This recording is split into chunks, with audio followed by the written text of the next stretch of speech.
Okay mga ka-hunters, so maraming salamat po sa inyong patuloy na suporta sa ating video. So ngayong araw po is hindi tayo puputok. Wala tayong gagawin, magtsikahan. So mayroon lang sa akin nag-question kung paano ko daw linisan yung aking barrel. So eto, may kapiraso akong clip. Ilalagay ko lang siguro dito sa taas.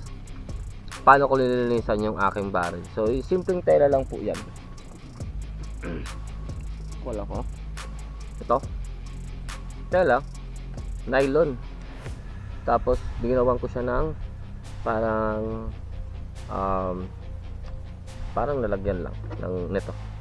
So ito, so yun, so yan po na nasa taas. So lalagyan natin yan. So ayun, hihilahin natin yan sa direction kung saan pag pinutok mo yung barrel mo ilalabas. So hindi pwedeng simula sa unahan pabalik mga ka-hunters, sa likod paunahan yung hila mo lagi. Ganyan dapat mga ka-hunters. So yung dumi na yan, hindi yan dumi mga ka-hunters na dumi. Sa pellets yan mga ka-hunters, sa LED.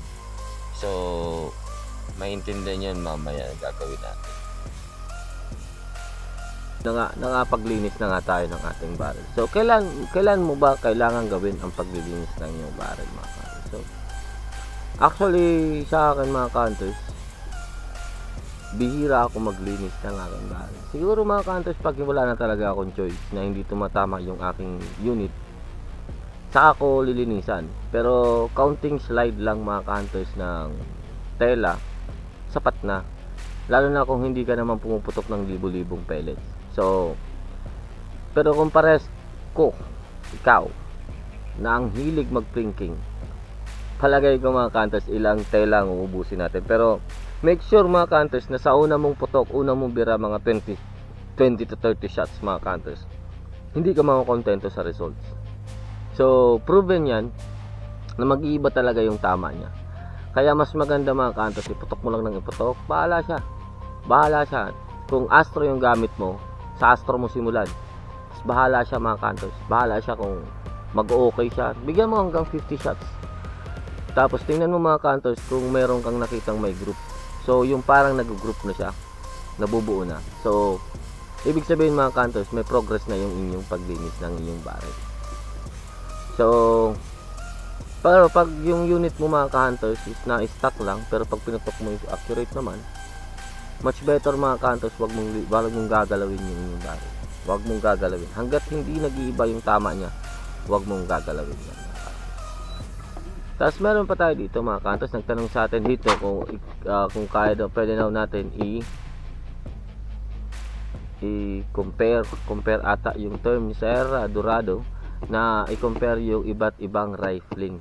So hindi ko po kaya yun ma-compare, o hindi ko po kaya yun ma-share, pero meron naman tayong nalaman ng kahit paano na pwede natin ibigay sa inyo. So ito, meron ako ditong nakitang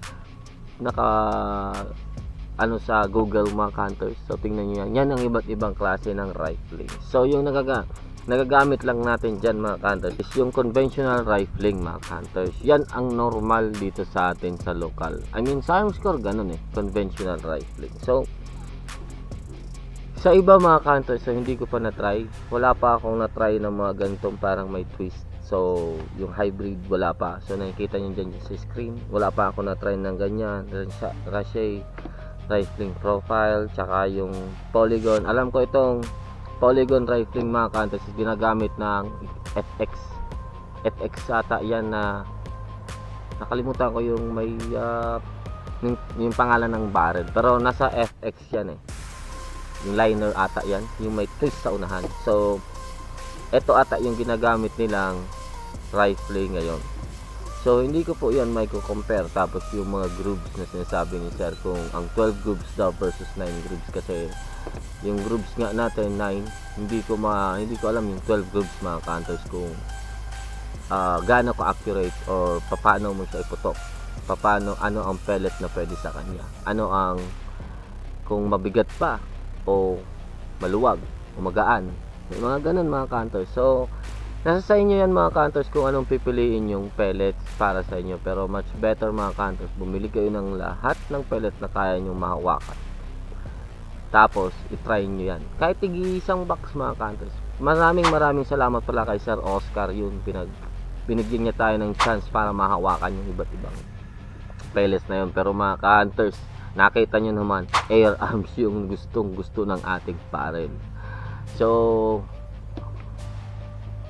again, piliin nyo mga ka-hunters kung alin yung bagay sa inyong barrel at sa inyong setup.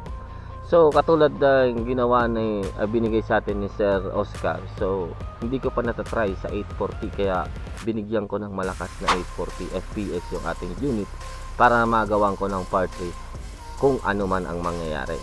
So mga ka-hunters, sa about naman dito naman sa ating twist rate mga ka-hunters, gusto ko sana sa inyo ipakita kung paano natin kunin yung twist rate ng ating barrel. Paano nga ba natin malalaman yung ating twist rate ng ating barrel? So gustuhin ko man sa inyo mga ka-hunters ipakita, is hindi ko talaga dito nagagawa. Hindi ko alam, ayaw na nito sumunod mga ka-hunters. So ito yung gamit ko dati, yan.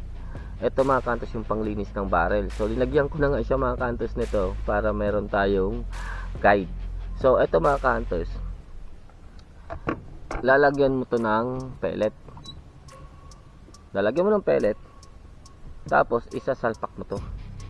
Ang theory nito mga ka-hunters, habang itinutulak mo yung pellet hanggang maka-exit mga ka-hunters, pero hindi mo naman yan papa-exit kasi ito mga ka-hunters, dahan-dahan tong iikot ng ganyan. Pag balik niyan mga ka-hunters dito, puputulin mo na yan dito. Eto. So bibigyan mo siya ng allowance halimbawa dito. So markings mo na lang. Eto nga yan, halimbawa. Tapos susukatin mo to kung ilang inches. So halimbawa lang mga ka-hunters, kasi hindi natin ma-i-apply mga ka-hunters, so hindi ko magawa ngayon. So halimbawa lang, ito na yung nasukat mo, naka full revolution na ito mga ka-hunters. Ngayon yan na ang inyong twist rate. So meron tayong iba't ibang klaseng twist rate. Ang alam ko hanggang 1 to 22, 1 and 22. Ewan ko kung anong pag-pronounce nung sa twist rate, pero sabihin ko lang 1. Sa akin kasi 1 and 12.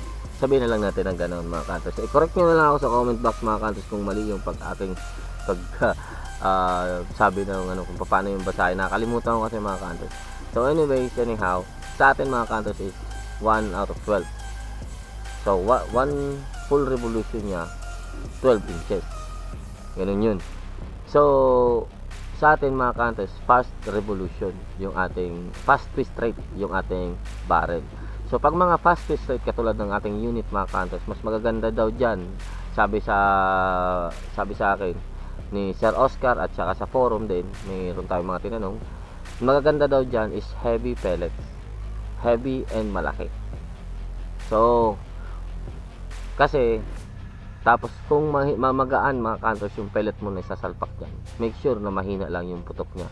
Para bago umiksik mga ka-hunters yung pellet mo is naka full rotation na yung pellet. So maganda na yung projectile niya, yung takbo niya.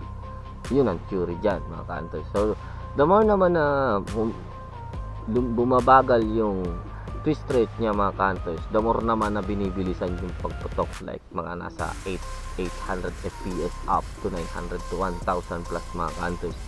Yan mga twist rate yan mga ka-hunters, na pumapasok yan siguro sa mga 119 tapos 1 and 22. So hindi ko alam kung anong barrel, gano'ng kahaba yung barrel na may 22 twist rate, pero meron ganun mga ka-hunters. Tapos meron din 16. So yun lang ang nakita ko is 12, 16, 19 and 22. So siguro mga ka-hunters, kung nakikita mo mabilis yung, kahit kung alam mo na yan, pina-plug ko dyan sa screen mga ka-hunters, kung nakikita mo na yan mga ka-hunters at alam mo kung gaano kabilis yung inyong AG, madali mo makita kung nasaan yung twist rate mo. So hindi mo na ito kailangan gawin, pero mas maganda pa rin mga ka-hunters na inaalam natin ng personal o actual. So yun mga ka-hunters, ano pa ang pwede kong i-share sa inyo mga ka-hunters? Hanap pa tayo dito sa kodigo ko mga ka-hunters. Iyon, about naman pala mga ka-hunters sa ating crown. So ano nga ba ang epekto ng ating crown? Kailangan ba natin yung crowning ng ating barrel? Yung crowning mga ka-hunters, eto yun. Yun, na-exit ng ating barrel. Yan. So kailangan ba natin yan gawin mga ka-hunters? Well, For me mga kantos, kailangan ko yan para maprotektahan mga kantos yung exit ng aking barrel, yung bala.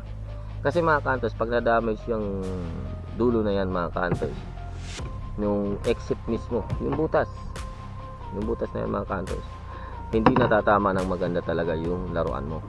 Kahit anong gawin mo mga kantos, hindi tatama yan.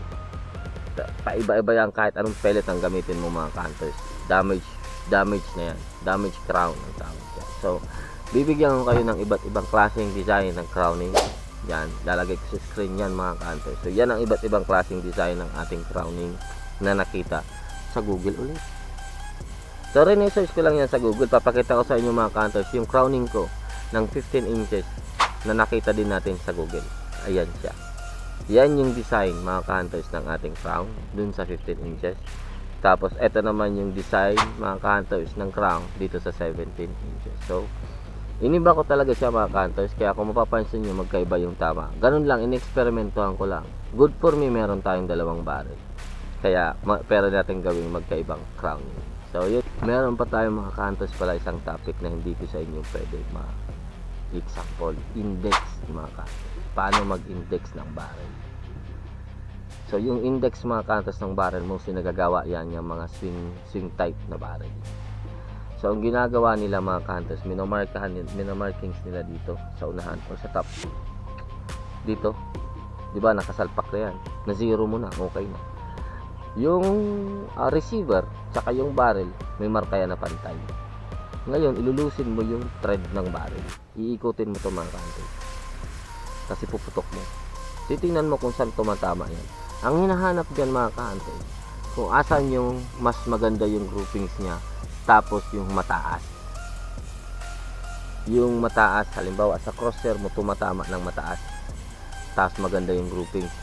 Di baling left to right yan mga kahantoy. Basta tumataas. Pero mas maganda kung center yan sa vertical line. So yun mga kahantoy, yung indexing na hindi ko sa inyo ma-share. Kasi pag pinaikot natin ito mga kahantoy, hindi na natin mababalaan. So ayun mga kantos, thank you sa inyong panonood. Mga kantos, sana po may natutunan kayo at sana po meron kayong mga tanong at mga komento dyan.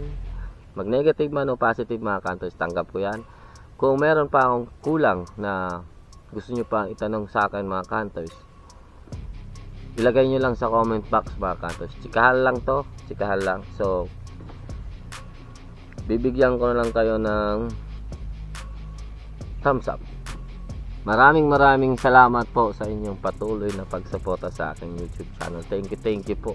1950 na tayo mga kantos. Last video ko mga kantos, 1920. 1930 na. So, maraming salamat po sa patuloy na sumusuporta sa ating YouTube channel. So, kayo po ang dahilan kung bakit ko nagagawa itong mga klaseng content na ito. At pinag-aaralan ko din, kaso mahirap lang talaga siya pag wala kang experience mga kantos. So, pag hindi ko pa talaga na itatry o hindi ko talaga nasusubukan mga kantos, hindi ko sa inyo talaga ma-explain. So, eto lang sa alam ko, hindi po ako pro, hindi ako ganun ka, nag-aaral din ako. Buti nandyan si Sir Papa Ox at ang Ergan Bico, si Sir Sian sa Tribo de Tigre TV. Yun, thank you. Nandyan sila para i-guide tayo sa mga tinatanong natin.